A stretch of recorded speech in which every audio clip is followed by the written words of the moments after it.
This meta seems so versatile. Let's dive right in.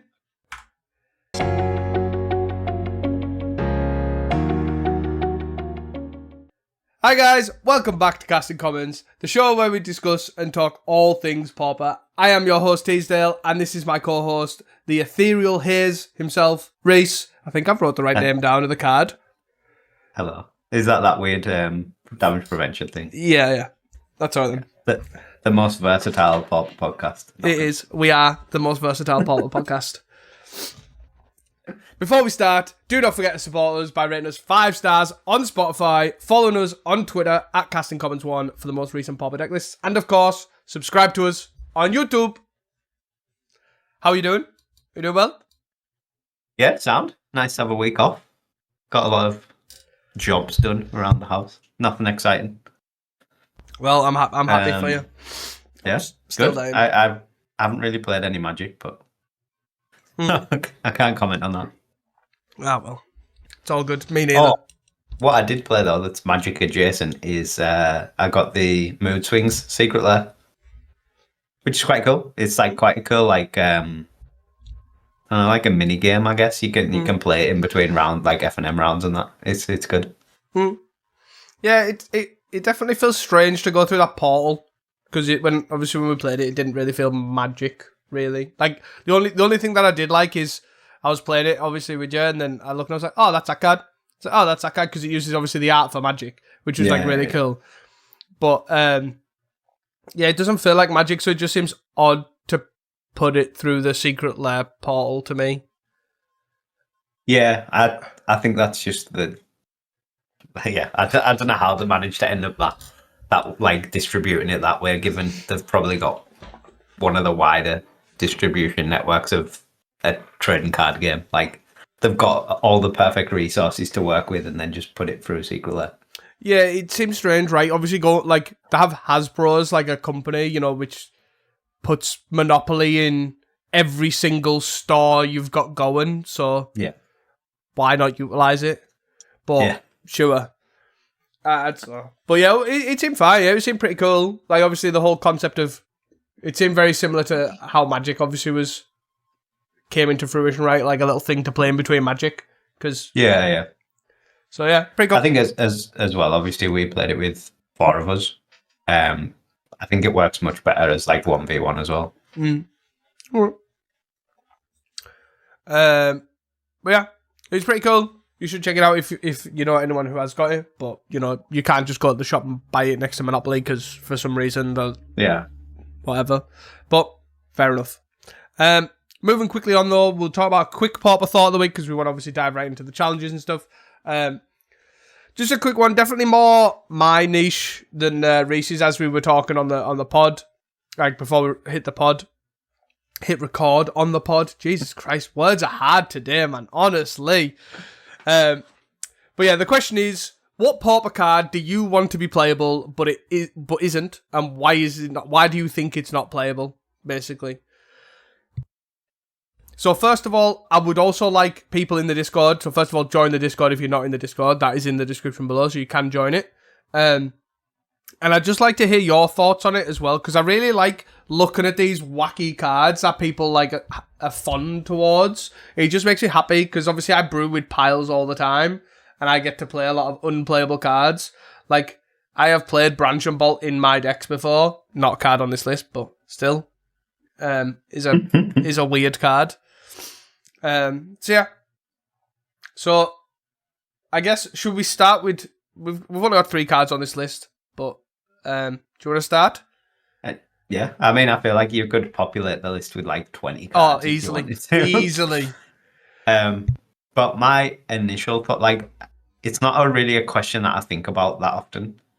And I don't tend to just play random bad cards like you and get attached to like trying to make random bad cards playable. But one card that I did like when it was in the deck, that is no longer in the deck, that sprung to mind, was Boomerang in Mono Blue Terror. Obviously, like, Boomerang in someone's turn 1 Utopia Sprawl land was like elite. But yeah, it's obviously phased out and it's just not really played at all in Mono Blue Terra anymore. I think, to be honest, there's obviously less Utopia Sprawl lands. Like, there's less Bonza, there's less Bogles. It also costs 2 as opposed to Demon Inferior that basically costs 1 most of the time. Yeah. Otherwise, I'm not really sure why I didn't see play. Like, just, I guess Bouncer to hand is like, it's not as permanent as putting it second from the top, or even putting it on top and like burning a draw. It's just not hard enough removal for Pauper at the moment. Yeah, I think it's just obviously got power crept out to an extent, right? Obviously, the Modern Horizons Demon Inferior is obviously much better. Like, hitting bridges and Utopia Sprawl lands was such a fun feeling. Like, the, what was the name of that deck? Because, oh man, the blue-red Ponza deck, the one that basically, that's the one. Sulfur, like, that card. I just want to play that card. Add that to the list. Add it to your list. Add it to this list. Because it's just so fun. What is not more fun than going bounce your land, you can't play a land for the turn? It's just a funny feeling. But, yeah. It's definitely some dopamine sort of buzz that the boomerang plays. But, yeah, like, using it outside of that is probably the reason why it's not played, right? Because, obviously, Demon Inferior just does it better. And then, it's just, like, obviously, it's just infinitely more efficient. But, yeah. My two that I've got down, which were just 2 that obviously I could, as Ree said, I could add cards to this list forever and a day. Like Solfatara. Experiment 1 is definitely up there for me.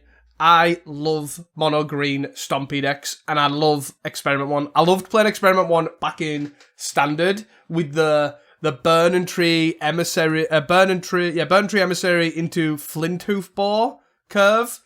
Oh, that honestly, that's like a wet dream. Like, that is what people wanted in your life. And when that got downshifted, I was so excited. I'm like, I'm going to recreate this somehow. Somehow I am going to do this. We've had a little bit more tools for that sort of style of deck with the Burning Tree and the 3-2 with Void from EOE. Can't remember what it's called, but it puts a counter on a guy. But it actually costs like 4 mana, but you can warp it for 2. Anyways. But yeah. It just doesn't work, right? It just power is not there, like in Pauper, and you just don't have big enough guys for cheap enough costs to make it work as well either. I think mono green Stompy in general is just this list in itself. Like, there's so many cards in it that you just desperately want to be playable. Like the Bloodthirst guy, for example, is another cool one. But yeah, just sadly a sign of the times. Yeah. And then the last one is sort of like a combo deck, basically, and that is Magmakin Artillerist. That is a card from, was that also from EOE? Was it? No, Ether Drift. Then, right? Ether Drift. Yeah. Ether Drift, that was the one. Basically, it's a 200 red for a 1/4, and it's whenever you discard or cycle something, basically deal 1 damage to each opponent, and you can basically turn it into, whenever it deals damage, you can put an enchantment on it that basically makes you draw a card whenever you deal damage, and you just cycle the discard draw, either in your end step or with a discard outlet and all that sort of stuff. Just a fun combo. It's just too clunky, right? It's a 3 mana guy. Your enchantment's a 3 mana enchantment regardless which one you use. Your discard outlet is either your draw step, which is not easy to do because you have to then overdraw. Or your discard outlet is 2 mana, and you're just looking like 8 mana just there for the combo. But it's such a fun one. Yeah, I think even like if it was cheaper, just the fact that it's basically always 3 cards is another downer for it. Like, we see like the combo stuff that's coming out now, it basically has to be 2-card combos to be like immediately playable. Like, we've got the Druid sort of doing something, but it's like so much further down than if it was just 2 cards. Yeah, I think, to be fair, that like the reason why I would say Druid is closest, like, it's probably the closest creature combo for me that's been like playable in a long time. And the two reasons I think is basically it's cheap. Well, it's cheap. I guess 3 reasons. It's cheap. Obviously, it all costs either 2 or 1, which is obviously a bonus. the creature's pretty busted, or known for being pretty powerful anyways in itself. Yeah. And the 2 parts of the combo all have flash, so you can do the whole combo basically at instant speed.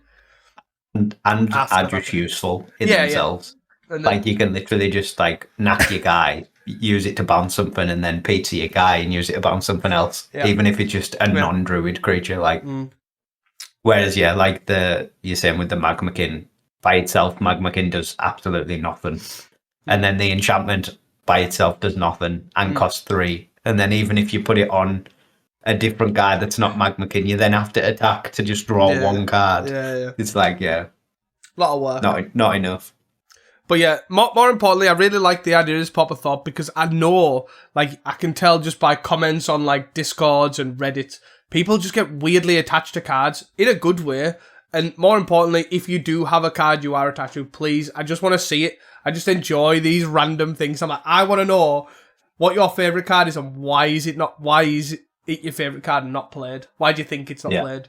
I just think it's really cool to just read these. I really like this card because I played it in, I don't know, a mono black zombies deck 5 years ago, and it was really fun then. I'm all for it. That's another one. Gem Palm Polluter. I fucking love Gem Palm Polluter.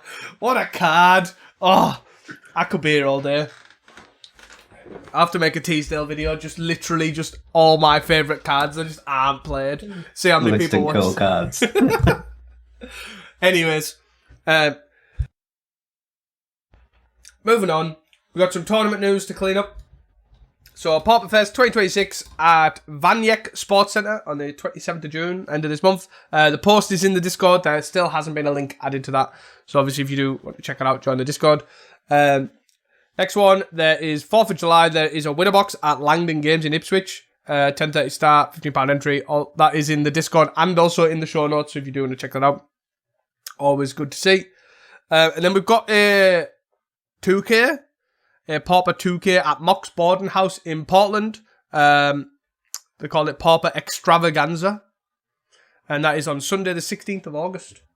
Link again is in the description and also in the Discord. And then moving on to some, I guess sort of tangentially, the Bristol's first IPT was this weekend just gone. 127 players, 127, 126, somewhere around that line. Players, good showing for their first IPT, first big event. I'll put the deck lists and stuff like that in the description as well, so you can see the top 8. It was pretty cool. Cool to see. For sure. And then the last bit of news, from the Wizards article, obviously you'll have seen the Marvel superheroes spoilers coming in thick and fast. I believe they finish this Friday, so it's like Friday the 8th, is all of them. I think the main set finishes on Wednesday, and then they're doing the supplementary stuff finished Friday, I think. So we'll look at probably doing a Pauper Thought where we'll talk about most likely a top 5. Yeah, it sort of is looking like there might be some quite playable cards across the stuff that's been spoiled so far. And then obviously Wizards are pulling a fast one once again and putting new commons in non-standard product. Which, it's not a commander set though, so it's fine. It's not a commander deck, so it doesn't count. Yeah, the Jumpstart has new commons in. Yeah, which I find really, really strange because it has the same set symbol as a commander, right? Yeah. Which is even more confusing to me. Like, why have the same set symbol for something? Like, Jumpstart used to have its own set symbol, right? I'm almost certain the first few Jumpstarts were literally just had reprint Jumpstart. It was like 2 cards shuffled together, and that was like the Jumpstart like set symbol. And even if it was Jumpstart 1 or 2, it was always that logo. It's like that's the Jumpstart logo, and now it's like got Commander logo now. Which, by the way, anyone else think that the Marvel Commander set symbol looks like half of Missing Go from Pokemon? Anyone else think that? That's what it looks like to me. Every time I say it, I'm like, it's Missing Go. Every time.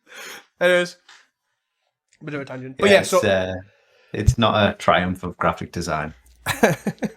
But yeah, so we'll hopefully cover a top 5 because, some of the cards seem pretty cool already, and there's still some more to come. Anyways, that is all I have for news and tournament news. So just want to dive right into the challenges. Yeah. So the Thursday challenge, Thursday the 4th of June, 56 players. First place was Rakdos Madness. Second was Gardens. Third was Greek Affinity. Fourth was Rally Red. Fifth was Elves. Sixth was Mono Red Madness. Seventh was Mono Blue Fair. And eighth was Blue Green Fog. And then the two near misses, ninth was Rakdos Madness. And 10th was Grixis Affinity. Yeah, there's obviously nothing too standout-ish. Like the Pauper meta at the moment is pretty diverse, but like pretty set. Like you're not really seeing new decks, you're just seeing more like a variety of old decks. I imagine Marvel will probably change that quite a bit when it comes out. But still some interesting things to note. The first place, Black Red Madness, playing a one of Wekdu or Swarm Being of Bees, I think it was called. Yeah. In the main. She's had become uncommon to see again, I would say. Like the past few times we've seen it, we've just not seen anyone running it. And then some interesting ones in the sideboard. There's a one of Siphon Life, which is from, I think, like Eventide or something originally. It's a 1 black sorcery. Target player loses 2 life and you gain 2 life. And you can retrace it, which is you can cast it from your graveyard by discarding a land, in addition to paying its mana cost. Pretty interesting addition there. Yeah, I don't really understand the what that's for, right? But obviously it's like longevity, right, is the main thing I can think of. You're thinking about a deck that can go long, and it's like trying to use your dead draws to squeeze advantage, right? But my initial thought would be like the mirror, maybe, where the life gain and the damage both matter, and it's like quite grindy because you're both sort of dealing damage but also gaining life. But yeah, it's a very strange one. I'm not sure I've seen a Siphon Life C play, even in limited, like it was bad. So always cool to see a retrace though. Do like retrace as a mechanic.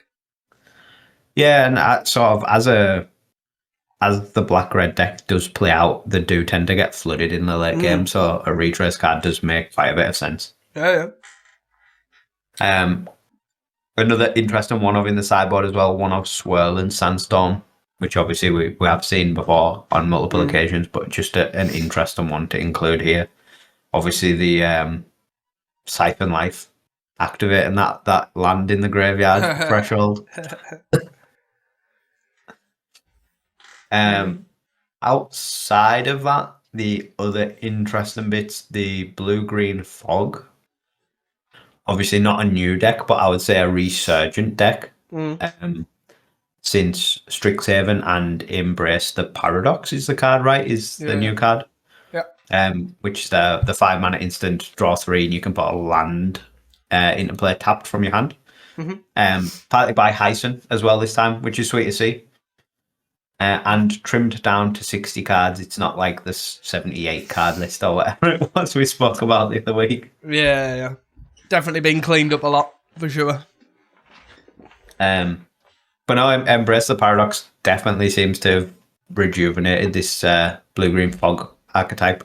Yeah, I really like the resurface of this over the black-green version as well. It's nice, because obviously most other changes just went, oh, well, it's alright, we can still carry on playing the green-black variant, but it's pretty nice that obviously this gets some new toys.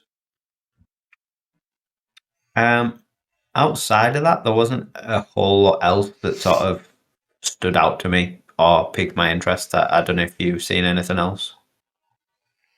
The only I just sort of want to mention like a couple little bits, like the 7th place like Mono Blue Fairies list playing a Sunken City in the main, which was pretty cool. Like we've seen it before, right? But it's just obviously it comes in and out.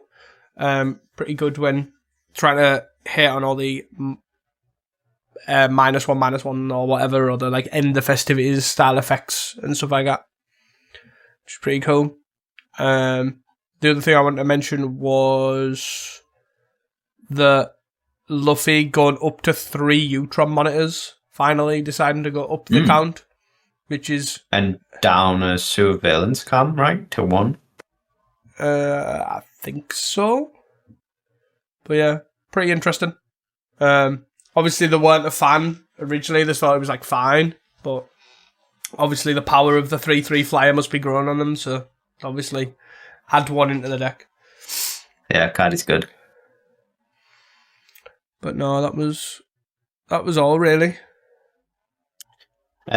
Moving on to the Friday then. Friday the 5th of June, 64 players, so really good showing for a Friday.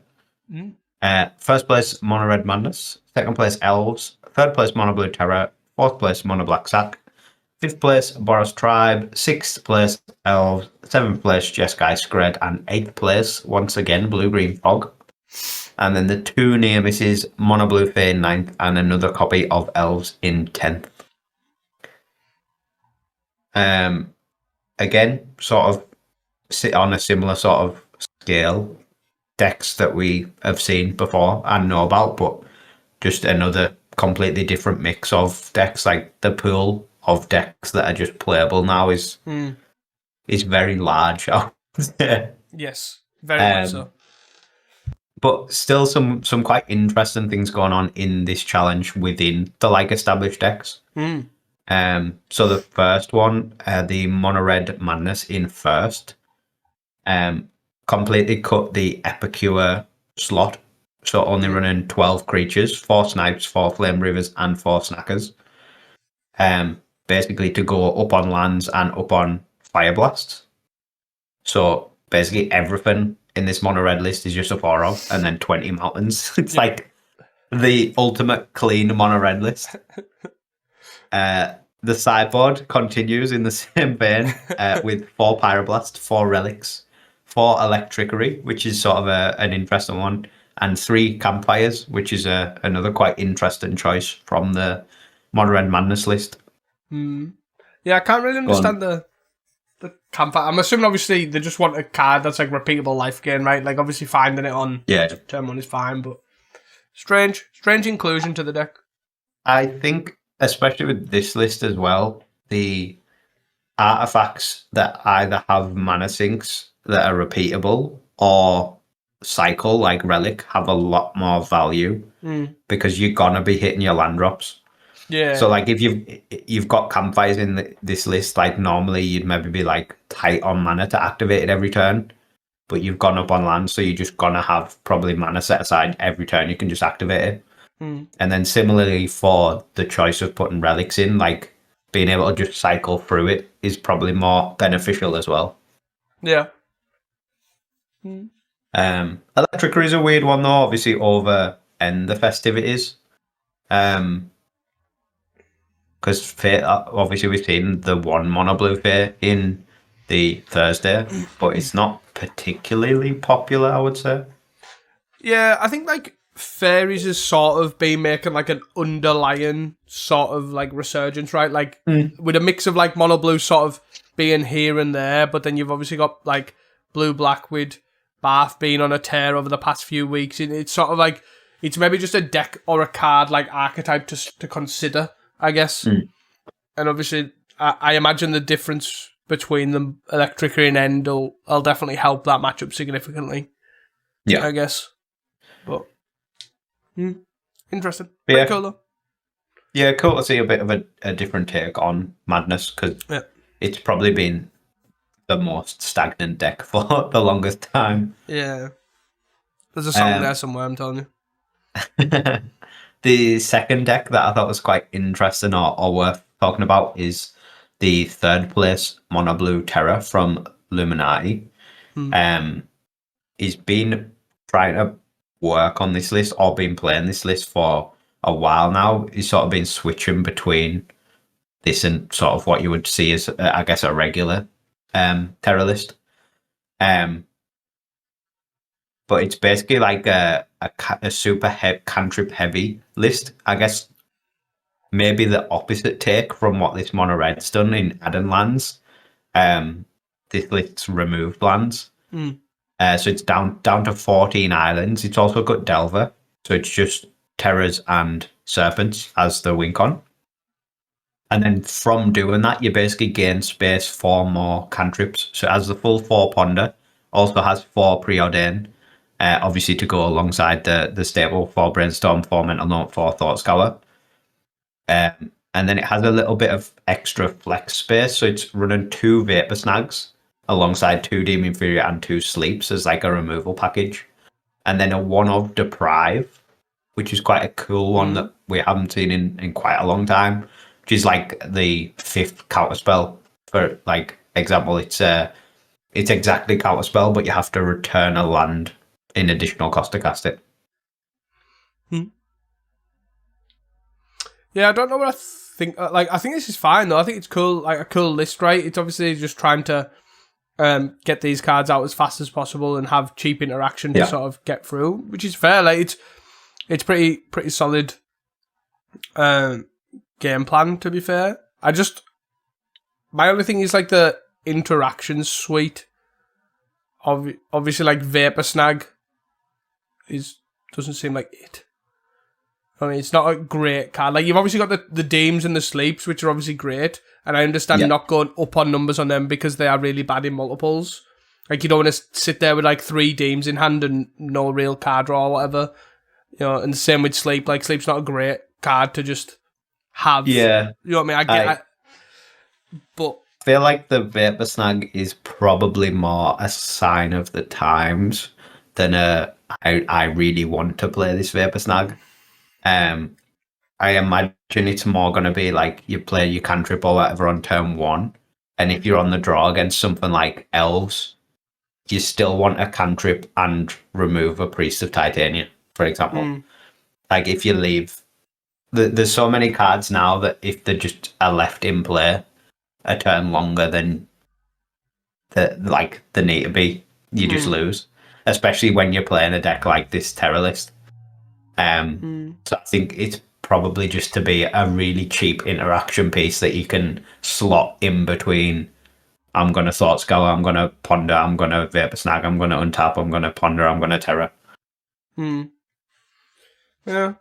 That's fair. That's totally fair. I just think, does that then not mean that you need some other type of like permission? Like, obviously I'm not saying like dispels the answer or not the answer, but do you not need a more wider net? You probably want Remove Soul, but you want it to cost 1, and there isn't a Remove Soul that costs 1. Yeah, I think. Yeah, because you are mono blue, you're just so limited in choice that like Vapor Snag looks sort of appealing in that slot. Especially when you're going down so far on lands and focusing on the cantrips, like anything that costs more than 1 is like a real cost to put in your deck. Yeah. As you can, like, obviously outside of Lorien, which essentially costs 1 because you're cycling it, and the Dames, which you're hoping to cast for 1 mana. It's literally just the 4 counter spells, which is like super premium, and the 1 deprive, which I guess you could maybe question that cost more than 1 mana. I guess other than the 2 creatures, but they're going to cost 1 or 2 as well. Yeah. Yeah, it's just pretty interesting. Like, obviously the card choices. Like, I get the idea of obviously going super everything costs 1, and you know we've had the like Medvedev logic on stuff, and I like the idea of like say Medvedeving the deck. Like, basically, like, I think it's pretty cool. I just don't know if I can't even give you alternatives. No. That's like, and I think that's the thing. I think it's just like there aren't really good alternatives. They just look like, I don't know, like deprived. Like, I don't even know if I like the idea of it or I don't, or I do. I don't know where I stand with like all these cards. I'm just like why deprive? Like, why 2 Vapor Snags? It's like, why are these numbers here? You know what I mean? It's 2026. But yeah, it's a pretty cool idea though. I really like the change up, and we can always count on Illuminati to obviously challenge the norms, especially with Terra. So it's pretty cool.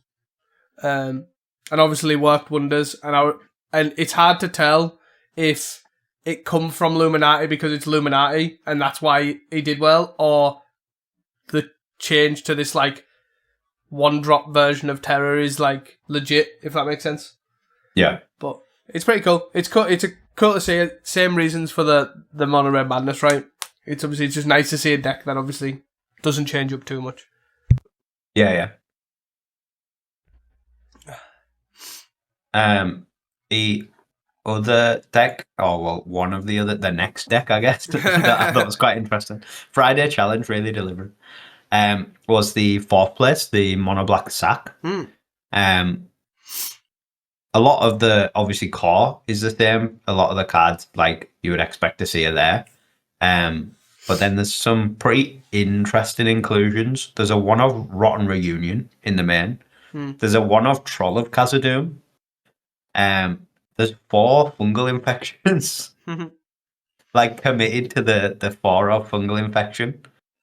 And then alongside that, there's some cards that you would expect to see less of that is in quite a high number. Like, sadistically, there's 3 sadistically, which seems like a lot of sadistically. That is a very committal card. Like, that's a good number to be committed to, right? Like, 3 sadistically, you usually see like 1 or 2, and you can sort of get behind it because it sort of sometimes wins you the game because it's that card, if you know what I mean. But 3's a lot. But it's interesting to try and figure out what's being shaved to actually make room for this. I think the fungal infection is essentially replacing one of the fodder creatures. Do they still put Link Breaker? Because there's none of them. No. There's only 8 fodder creatures. Yeah. So there's no Shambling Ghast, there's no Link Breaker, there's just 4 Shamblers and 4 Sages. Obviously, the fungal infection is ideally going to give you a token 2 sack, assuming it resolves. So it sort of fits that slot. It's like a weird, I guess it's like pseudo Shambling Ghast when you want it, rather than having to sack it. Yeah. It makes sense, right? Though, like, fungal infection's been a reasonable card in Gardens. Like, it's been going up in playability in Gardens, right? So it obviously must be pretty well positioned. So I get behind the idea of trying it, right? Remove a spell, leaves a body. Yeah, it's a cool one. Obviously, like, a pretty cool combat trick against a 2/2 as well. Like, being able to give it -1/-1 and ambush it is not irrelevant. But yeah, cool to see Mono Black doing different. Obviously, it usually does different weird stuff, but this is quite a lot of different weird stuff. Yep. The sideboard as well has some interesting choices. There's 2 Sam's Desperate Rescue. Can't say that 3 times over. A card that I have not seen play in Pauper yet. A single black sorcery from Lord of the Rings. Return target creature card from your graveyard to your hand, and the ring tempts you. Which I'm not sure is the first mode on the Tempted by the Ring. You can't be blocked by things with greater power. Yeah, it's the greater power and becomes legendary, right? Yeah, so it's pretty good. But yeah, like, interesting, like, creature rebuy. Obviously, they've got 3 unearths in the main, but 2 extra rebuys to the hand is cool. Yeah, it's definitely. I think it's pretty cool. I like the Desperate Rescue. Obviously, pretty cool card, to be fair. I would like to I'd be interested to see how much the actual ring tempting you come up. But yeah, I don't think there's not like another 1 black instant version of it, right? No, but I think the ring tempt you is the reason to play it, right? Because there's the echoing one that you would just play otherwise. Yeah. It's not Echo and Decay, but the one from Modern Horizons that is a single black and returns all of the same name. Yeah. There's a couple 1-mana ones, right, that you could play in that slot, right? Like you say, Echo and Return is the card, right? That's the one, yeah. Then there's I guess you run zombies, so you could play Ghoul Callers as well, because that's either a 1 black, return 1 guy, or return 2 zombies or something like that, I guess. There's not too many zombies, but there's enough that you would, if you thought it was relevant, you would play. There's like 10 zombies or something. So, but yeah, that's what I mean. It's like it must be the ring, the legendary thing must, or the Skulk, is it? Is that the ability it's called? Like the can't block by greater power or whatever it is. Must be a relevant thing. I guess, to be fair, you can't block, right? You could attack with your little 1/1 carrion feeder, and then it can't be blocked by a 2/2 plus, and then obviously just pump it up. So yeah, I guess that's like obviously a pretty cool like trick to do. Then outside of that, the only other deck that I wanted to mention is the 7th place Skred, Jeskai Skred. Or pseudo Jeskai Skred, because it has a black card in the main deck. Which is a one-of Crypt Incursion that I think is only cast right off the 4 facts, the 1 Bonders Ornament and the 3 Water Skins. Yep. Which is an interesting inclusion. There's also one of Fanged Flames, which is something that we haven't seen too often, but was like one of the... I don't know if when you did your picks for Modern Horizons, it was probably in that like top 5, top 10 list as like a playable card. Yeah, it's a pretty good one, to be fair. I think especially with the Gates stuff at the moment as well, and like guarding the Guild Pack running around everywhere, it's just a really solid answer for this deck for Guardian. Yeah, I think the I don't know about this pilot, but there's been a few either on the Jeskai or the blue-red sort of Terror deck have been on Fangled Flame now for like last couple of weeks, and they're basically saying it does what you need it to do. Right, it's not. There's obviously other answers that do the whole exile thing, but obviously this does like quite a lot. Obviously, it hits Guardian, stops Snacker. It can't be Pyroblasted because it's colourless. Not Pyroblasted. Hydroblasted. Yeah, it's not an irrelevant amount of damage. Plus, it exiles it as well. Yeah, I guess even like in the Gates instance again, you can just hit a cat with it and just not have to deal with it twice. Yeah, which is pretty cool. And then the only other comment I had on this Jeskai deck is we're still on the 3/1 of 1 Bonders Ornament, 3 Bender's Water Skins. I thought we would have changed either to just no ornaments or like 2/2 or like commit to one of them. This seems like they're still just that's the one of. Yeah, I definitely think the Water Skin is probably the one that wins out, but I guess maybe it's a card like obviously it is just I guess the 4th like Water Skin can technically maybe draw you a card every other time or like do you know what I mean? So and I guess it's probably it's like sort of worked, so they've just left it, I guess. But yeah, it is a very odd number. And then obviously to rely on this one Crypt Incursion off these 4 cards is definitely an odd one to me. But yeah, it's pretty cool. I think we've seen this like when we last recorded. I don't like the same numbers and then the Crypt Incursion. I don't know if this is the exact same list. Like I don't know if it ran the Fanged Flame or whatever or the Ethereal Ace. But I definitely remember seeing the 3/1 split and then the 1 Crypt Incursion. I was like, wait, why are we doing this? It's such an odd thing. An odd card to splash as well. It's like this card is the card I'm going to splash black for off my 4 artifacts. Yeah, I sort of get it. Like this deck really needs a big life gain spell. Obviously, the Union is an attempt at that. Yeah. But I think that's the main focus. Basically, is to try and have a big life gain spell because you're very easy to grind down. Yeah. Yeah, I can see that. It definitely does a lot, right? Like, both halves of, like, the big life gain and the big graveyard here is, I guess, like, 2 pulls. You can easily utilise both, I guess. Yeah. Interesting. Any other things you want to mention from the Stacked Friday? I guess it's going to be a continued theme, but I'm not really an Elves main. So just kind of obviously want to talk about the Sheeb list. I don't know if you want to wait till the end till we've talked about all the challenges or not, but it's just there's nothing really too exciting. There's nothing too exciting about it. It's just mainly the land grants stick out to me. Like obviously we've seen it before, but I don't understand the 2 of with the 11 lands. Sort of thing. No, same. All right, fair enough. I think she just likes to try stuff, and yeah, they're basically just trying some land grants. They were on 4 there were none, and then they posted a list with 4, and then they posted this list with 2. Like 2-2 split with the Sagu, 2 Sagu, 2 Langrand. And 11 lands rather than, is it like 10 or normally in the Langrand list or maybe less? Yeah, it's interesting. I think that's really now the only bone of contention between the Elves lists is do you play Langrand, and then how many do you play, and then how many Sagus go with that Langrand? Yeah.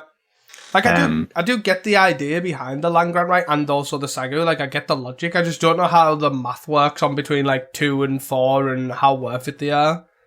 Like, yeah, it's a weird one. I've never found that much of an issue with flooding with Elves. Like, I find more often than not you actually want to hit your land drops, so the Langrands always seem like quite a negative for me, like, in my view of the deck.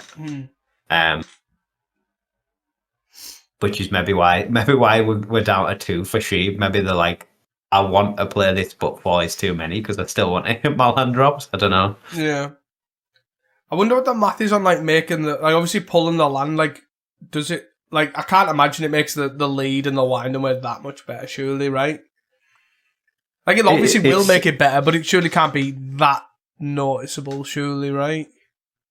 Yeah, it's an awkward one because obviously you have to draw the land grab first anyway. Like, if you draw none, it doesn't change it. But obviously, yeah, it makes it some amount better. But yeah, I don't know. I prefer to just hit my land drops. Yeah, just strange. That was my only thought. I keep seeing these 2 Langrands, and I'm just thinking, well, why? Yeah, I think an odd number to stay on is what I mean. Yeah. The interesting thing for me more with this list is the back on Vitu-Ghazi Inspector, which sort of got pushed out for people trying either more Spinewoods or the Pacderm from Turtles. So I see Inspector making a comeback, I guess, alongside Mono Blue Face, sort of skirting around the top 8 as well. That's sort of what I was going to get at. Sort of an interesting one. Is it to do with the, like, flittering fairies sort of resurgence that's sort of, like, lingering, I guess, maybe? Yeah. But I don't know, to be honest. I think people are just still unconvinced on the Pacderm. It's fair. It's a hard card to evaluate, right? Because the body's so good and the cost is so good, but the life gain itself that it gives you is not good. So I can get behind why people aren't totally convinced to want to try other things, I guess. I think if the Vitu-Ghazi Inspector was just always active, you would just play in a heartbeat over the Pacderm. The only real thing is, like, it's either really good because you get a jam it on turn 2, or it's just never in time. Yeah, I can get behind that. Anything else? Or should we move on to the Saturday? I just want to touch on the Tribe deck. Basically, I think it's our only sighting of it for the rest of the challenges, so it's kind of just why I wanted to touch on it. Obviously, the 5th place list. This is sort of becoming, I'd say, the stock list, I would say. And the only real changes from, like, the video I recorded with it, or, like, we talked about it in its return, like, 3 to 4, maybe even 5 weeks ago now, is mainly the Lawrence Escape sort of turned into Blacksmith skill, which sort of makes sense since the Bonder's Ornament has caused, like, a semi-resurgence of Ponza, which I can get behind. We talked about last week. The going up to 4 Escape Tunnel as well is another big thing. And then going down to 3 Spirit Mascot, which, again, is nothing too crazy, but I think that sort of, like, seems to be the stock numbers. I still prefer Spirit Mascot. I just like a big dude. I don't know, I'm just soft to a big bull. But, you know, but other than that, I'm fine with all these things. I really like the flings. I guess the main sort of thing that people flick between is the 1 bolt to the 2 flings, if you know what I mean. They'll either go 1-1 or they'll go 2-0. But yeah, I like that they've sort of stuck to the four pursuits, 4 thrillings, and then 3 of the other one, which is generally fair for Sloan in this sort of thing. Yeah, it's pretty cool. I really like this deck. Just hopefully Marvel Superheroes doesn't change my mind on this. That this is my favorite deck at the moment. But yeah, what make it better or make it worse? Well, I'll probably just get distracted by new toys. Let's be honest. Yeah, fair. That's my problem.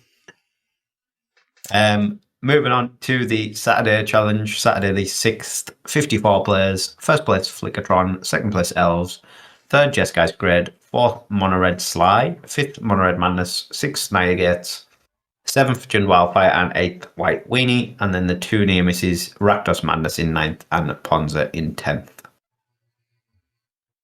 The theme of just a pile of playable decks continues. There's like no real correlation between all these challenges, just other than I guess Elves is still good.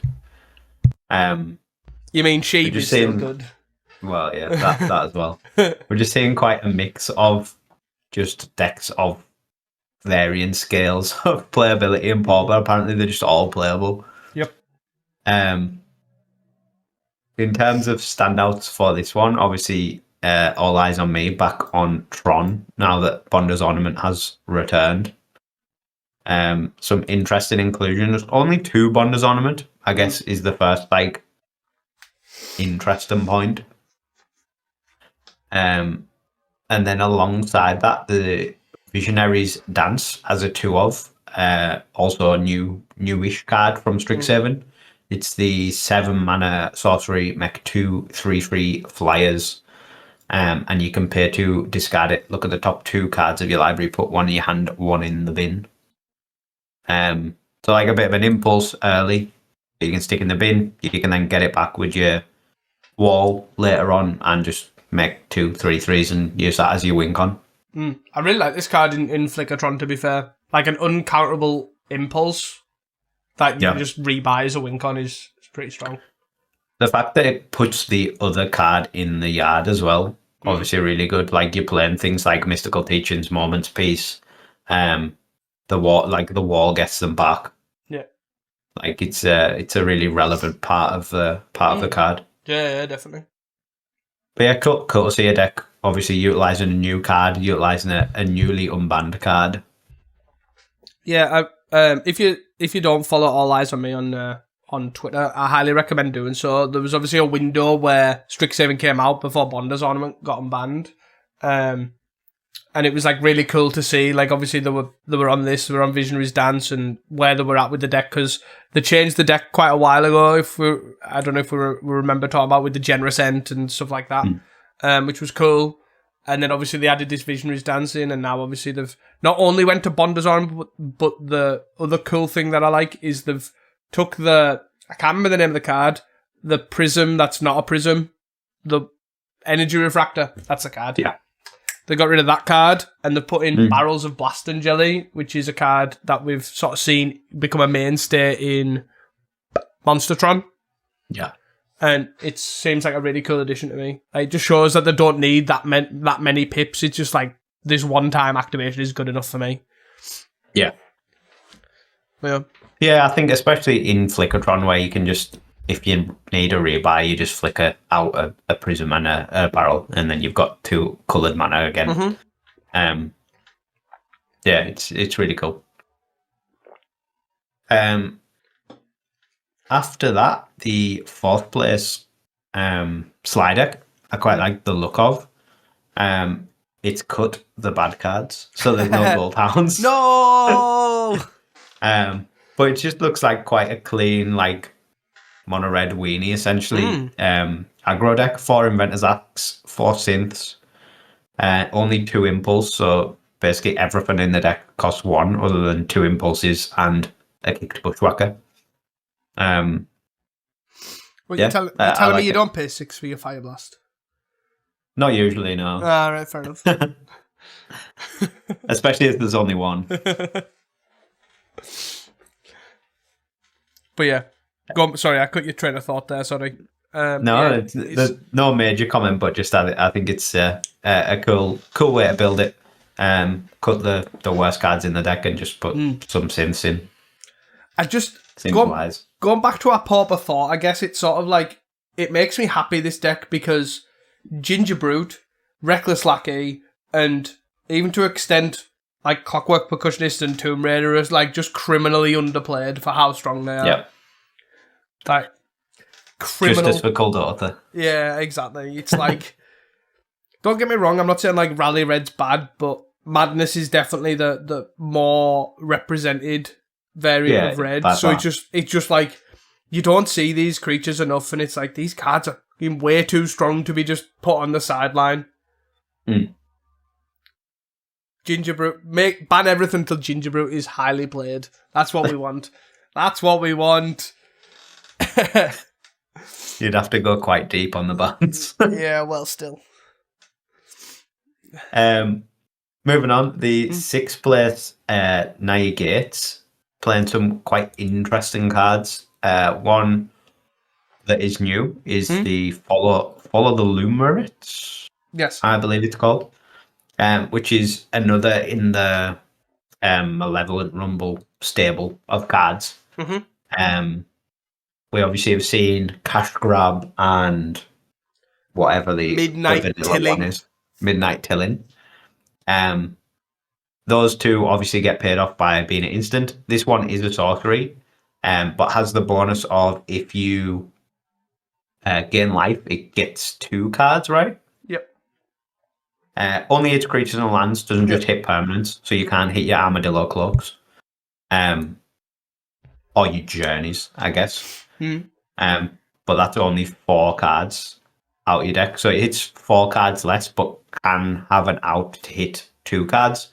Yeah. Which in a deck with 3 Sacred Cats, 3 Outlaw Medics, 3 Lunark Veterans, 2 Armadillo Cloaks. It's definitely like on the cards to be enabled. So quite cool to see that one. Yeah, it's again that was one of the cards when Strixhaven came out. I sort of looked at and went, if you can enable this consistently, like this seems really good. Yeah. 2 mana like card advantage is obviously pretty good in green, right? It doesn't happen very often. Most of the time they'll just replace themselves at best. Or whiff.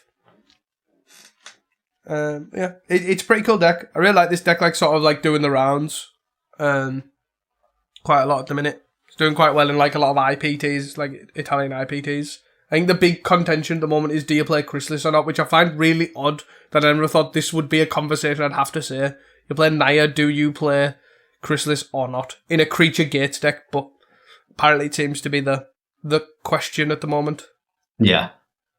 Yeah, it is an interesting one because it is so easy to just cut the red out of this deck and feel like it's not really missed. Yeah, it's interesting. For sure. One other standout from this list as well that is like a card from my very early years of Magic that was very dear to my heart for some reason. That you wish was playable. Maybe I should add it to the list of, but it's playable, it's here. There's a one of Tilling Treefork in the sideboard, which for anyone who didn't start playing Magic 20 years ago, or whenever Eventide was now, it's a 2 and a green for a 1/3 Treefork. When it comes into play, you can return 2 land cards from your graveyard to your hand. Love it. I'm all for this guy. Yeah. I don't know why I liked it. I just thought the art was cool, and I was like, oh, I'll play this card with literally 0 enablers. But to be fair, in this deck, it makes sense, right? Like, obviously, your card advantage just puts stuff in the bin. It also rebuys stuff against Ponza, right? They go, blow your Basilisk Gate or Wildfire your Basilisk Gate. Okay, I'll bring it back. Yeah. Like it. Although I'm not convinced it's really the where you want to be. It is an interesting one, I have to see. I guess if like you're playing quite a grindy game, and you can just pay 3 mana and get 2 Basilisk Gates back. It's pretty baller, isn't it? And you can put the Basilisk Gate, so you get it back, then you play it, and then next turn you're just like, I'll pump the Till and Treefork and it's going in. Gives you the guy. Yeah, it's a pulse that basically you can Basilisk Gate up. Makes sense. I'm all for it. I like it. More Tilted Tree Folk, please. I'm definitely down to see more weird Eventide cards. Hey, is that 2? Is that 2 in this weekend? We've seen the Retrace Siphon thing, and then this.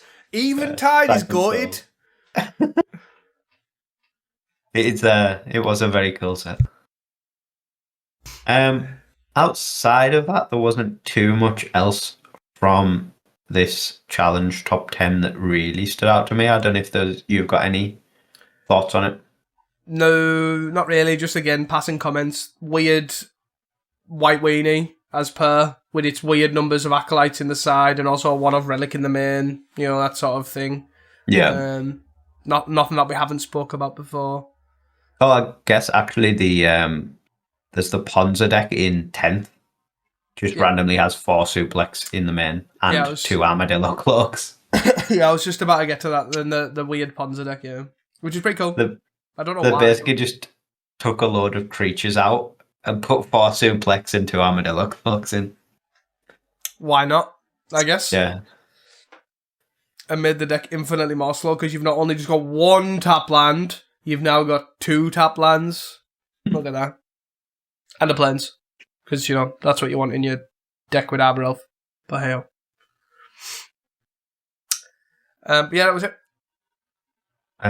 Moving on then to the final challenge, the Sunday challenge on the 7th of June. 66 players, so good turnout. First place, Spy Walls. Second place, Pixfinity. Third place, Colgates. Fourth place, Rakdos Madness. 5th, Mono Blue Terror. 6th, Jeskai Spread. 7th, Elves. And 8th, Mono Red Madness. And then the 2 near misses, 9th was Rally Red, and 10th was Blue White Fair. Yeah, I guess once again we're in just the pile of variety. Yep. Part of the Pauper meta. The Spy deck, I guess, stands out to me by not having a load of weird random one-offs in. It is very clean. Which is like the norm for Spy, I guess. Yeah, I really like this list. Like, obviously, usually they don't run like 4 Waller Roots, which is odd because Waller Roots is pretty cracked in that deck. They usually run like an odd number of Quirion Rangers, which they don't have. They've just got 4 Elves of the Deep Shadow. Elves of Deep Shadow, not the Deep Shadow. Even to like the Avenging Hunters, just committing to 4 Avenging Hunters and just having like a really solid backup plan. Rather than being like, oh, well, I'll just play 2 and then I've got a sort of a backup plan. Which is 100% correct. I don't understand why people do this. Like, Wall's Spy doesn't have a backup plan without Avenging Hunter. It's just so bad. Yeah, I mean, like, a Generous Ent and a Sagu Wildling isn't really getting you there. Nope. But, like, Avenging Hunter will win you games, and it will be... And it fits the theme of, like, it's a land getter. Yeah. All for it. But no, yeah, I like this one. And then obviously the sideboard, even more backup plans with 4 Riven Chrysalis and a Mountain. Just in case the 4 Avenging Hunters aren't enough. To be fair, I really like this transition as well. Like, if like Dread Return Lotleth's just not happening, just take them out, put in 4 Riven Chrysalis and a Mountain. And call it a day. Pretty cool. I like it. I like it a lot. Outside of that, what was the other... Oh, Illuminati was back on Terra, but just on a normal Terra list this time. Back with Delvers. 2 Murmur Mystics in the main, which is sort of interesting, but yeah, pretty regular Terra list for the most part. Wanting to play a game when he hit his land drops. Yeah. Other than that, the only other real standout was the Blue-White Fae, unless you've got anything else you want to talk about before we get to that. Just wanted to shout out that GN's sort of like meta return with Call Gates, which again is quite rare now. I'd say like Call Gates seems like the minority of the gate deck. Like Green-White and Night seem to be taking the mantle there, so it's pretty cool to see that obviously doing well with that. Like, obviously, the deck's still strong, but it's like obviously it isn't. I would say it was the minority of the gate decks. Yeah, Green White's definitely in vogue for the gate choice, isn't it, really? Yeah. But I think that was all I had to say, because we've already talked about the Weird Elves list thing with the, what's it called? The two land grants. The two land grants. Yeah. So the 10th place Blue-White Fair list. Main notable is there's no Leonardos. Yep. Which is definitely the biggest standout. The fair packages for Fairy Seer and for Spellstuck Sprite. There's 4 Core Skyfishers and 6 Inspectors, and then 4 Moon Circuit Hackers as the creatures of the deck. 4 Thraben, 4 Journey, 4 Counterspell as like the removal suite, and then 4 of One Mind, obviously, as the powerful draw spell, and then a couple of Lorient and a Sewer Valence can rounding it out. But yeah, very interesting to just not have Leonardo in the deck that is basically white for Leonardo for the most part. Yeah. We were talking about this deck before, and then like I get it, but I don't get this deck at all. Like, this deck does not, like, looking at this on paper, like, I just don't see the appeal. Like, I just don't. Like, I get it. I get the logic behind the appeal. Like, obviously the removal and the Skyfish, but I don't get it. I just don't. Yeah, I wouldn't say I get it. I just can sort of see why you would end up here. I guess for me, my thoughts on it are the Leonardo's sort of expected anyway. So a lot of people will play around it or block around it for the best of their ability. I can see how you would probably struggle to close games as easily, because you basically are then just a weenie deck. But having the white, you have like pretty good removal. Thraben Charm's obviously really good right now. Journey to Nowhere's solid. And then you've still got like the best bits of mono blue with Seer, Sprite, of One Mind, and Counterspell. Like, I can see why you would end up here, but I think even more so than the Leonardo for me, the mana base just looks absolutely awful. It's 10 islands, 4 plains, 2 Tranquil Coves, 1 Glacial Floodplain, and then 2 Azorius Chancery. Yeah, like that. The mana base I just do not get at all. Yeah, I don't get it at all. Yeah. But it is a weird one. I think this Blue-White Fair deck in general is still quite underdeveloped.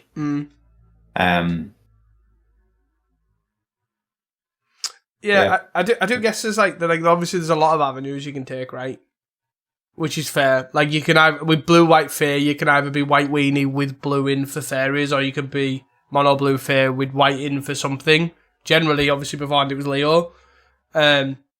This is obviously kind of like a halfway house where it's trying to be a bit of both by quite a significant margin, I would say. Which I think's fine, but I don't reach a conclusion where this is the version I want to be at. It's sort of more, it's mono blue fair with the best cards of white weenie, right? Yeah. You've got your Skyfishes, you've got your Journeys, you've got your Thraben Charms, which are all cards that mono blue fair misses out on. Yeah. Like, all its flyers are so small, they just get brick walled by stuff like Core Skyfisher. And then the removal is just awful in comparison to Journey and Thraben Charm. So I can see why you would end up just being like, oh, I want better removal. I want a creature that doesn't die to end the festivities. Oh, I'll put this white in. Like, I can see the benefit and the upside to it, but yeah, I do still think Leonardo is quite a miss. Yeah, I think to me, like, the big thing is, like, right, obviously you like, for fairies, you like the untapped, I'm going to cast everything on time, like that side of things, like the Moon Circuit Fairy Seer stuff. And then to put white in, they've made this absolutely horrendous mana base. That means you just can't cast those on time by either you've drew too many planes for your fairy side of things, or you've drew a bunch of tapped lands. Yeah, I think you have to ignore the mana base to understand the deck. Because I think it definitely is a big downside. Like, the Chancery in a counterspell deck that wants to play 2 1-drops on turn 2. It's like such a weird addition. Yeah. Or even it wants to play a 2-drop on turn 2 with the Fisher. Yeah. Or hold up Spell Stutter or play Journey. Like, you just can't do any of it. And then you've got a counterspell in your Azorius Chancery Plains deck. Yeah. So you just end up with Plains Chancery and playing not being able to cast it. But I think if you set aside the mana base and just assume that you've got a better mana base, it looks better. Yeah, like it does. It does look like it doesn't have. It still has the same problem of like fairies, right? It always is on that knife's edge of. Yeah. I'm gonna try and interact just enough, just to get over the line. Which obviously, to me, Leo was a big part of that. It gets away from that knife's edge. It's like, oh, okay, you just didn't have an answer. Well, you take 7, or you take 5, or whatever. Do you know what I mean? I've got a clock. Which is fair. I get the idea, I guess, now. Like, you see it as it's a blue fairies deck with sort of better removal, but you've removed the crappy humans from blue, I guess, to put in cards that replace themselves, I guess. But yeah, like, still not for me. But yeah, I get it, I guess, to some extent. And I do think, to be fair to me, like, I look at it and I think, oh, the white for, like, Standard Bearer seems really good right now. Like, the white for, like, Revoke seems really good right now. Like, the white for Strands and stuff, like, seems really good right now. And Thrame Jam. Like, I get that's, like, probably the biggest pull. But yeah, I think you can look at it and see if they wanted to play a fair deck, why you would choose white over black. Because a lot of the white cards just look really good right now. Whether they're all assembled correctly is another matter, but yeah. Well, yeah, it's cool to see people play like the blue-white version. Obviously, like, usually Leo's brought that to light. Like, there's actually like no reason why people couldn't have played this 8 months ago, right? No, yeah. It's just sort of being made more obvious, yeah. The only card that wasn't printed is the Surveillance Cam, right? Yeah. Which is just a one-of anyway. Yeah.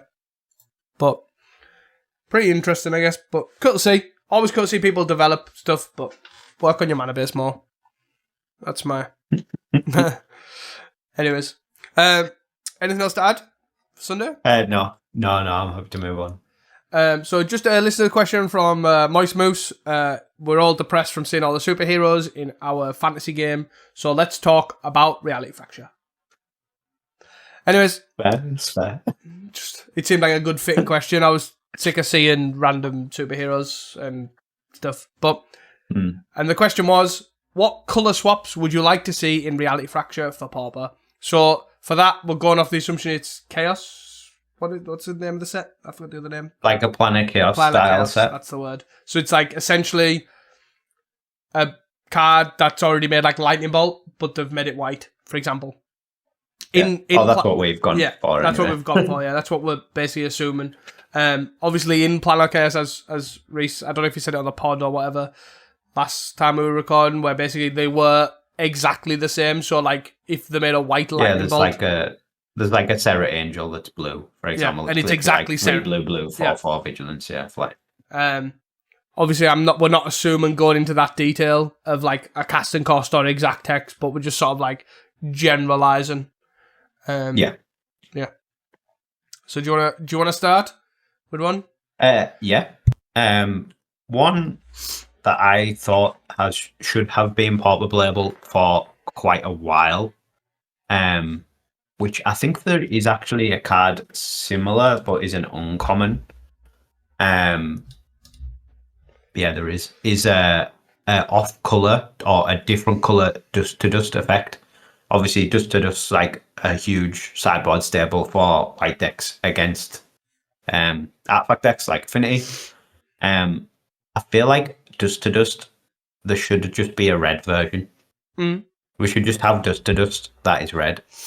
There was a card in Mirrodin Besiege that was 2 red, exiled 2 target artifacts, which is called Into the Core, but that's it was an instant, but it was an uncommon.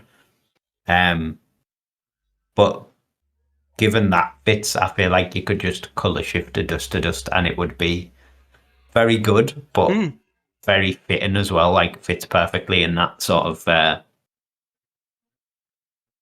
colour.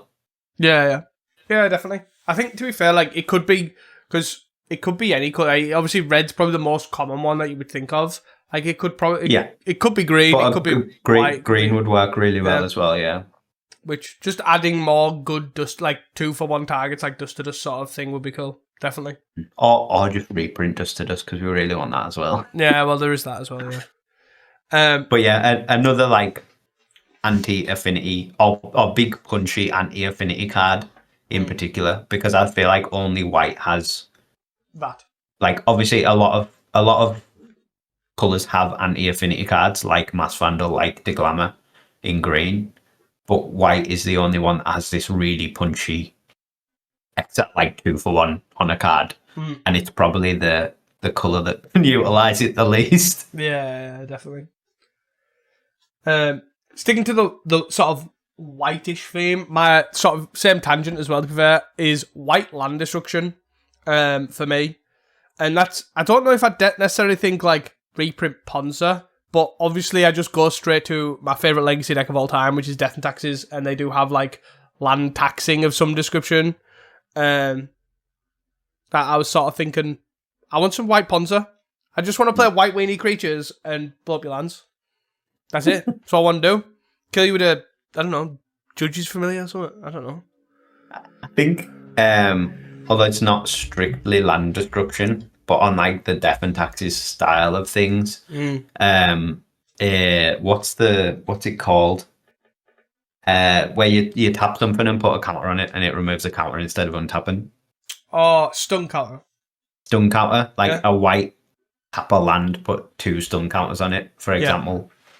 Type card. Would be quite interesting. It would fit really well in the like white taxing thing. And be like pseudo land destruction. I'm all for that. Do you want to go again? The other one I had thought of, which we have something similar, but a blue Swift Spear. We have Jeskai Elder, I believe, which is 2 mana. But a 1 mana prowess creature in blue. If it's got haste, that's even better.